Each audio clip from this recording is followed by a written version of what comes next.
స్వాతంత్రం అనేది కేవలం ఆరంభం మాత్రమే. అసలైన సవాలు అప్పుడే వచ్చింది.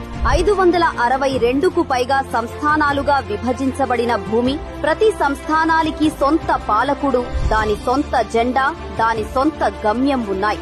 అప్పుడే భారతదేశ ఉక్కు మనిషి సర్దార్ వల్లభాయ్ పటేల్ ముందడుగేశారు. ఒకే రాజ్యాంగం, ఒకే జెండా, ఒకే దేశం అనే నినాదంతో ధైర్యాన్ని తన హృదయంలో నింపుకుని, ఏకత్వాన్ని తన లక్ష్యంగా చేసుకుని ఆయన ప్రతి ప్రాంతాన్ని ఒక కుటుంబంగా ఏకం చేశారు. కశ్మీర్ నుండి కన్యాకుమారి వరకు, కచ్ నుండి కామరూపు వరకు మన బలం ఇకపై మన తేడాలలో కాదు, మన ఐక్యతలో ఉందని చాటి చెప్పారు.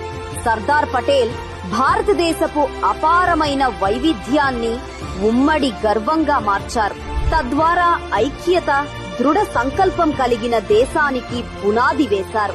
ఆయనకు గౌరవ సూచకంగా ప్రధాని నరేంద్ర మోదీ గారు ఆ దార్శనికతకు స్టాచ్యూ ఆఫ్ యూనిటీ ద్వారా శాశ్వతత్వాన్ని అందించారు. ప్రపంచంలోనే అత్యంత ఎత్తైన విగ్రహాన్ని నిర్మించి భారతదేశాన్ని ఏకం చేసిన మహానుభావుడికి సజీవ నివాళి అర్పించారు.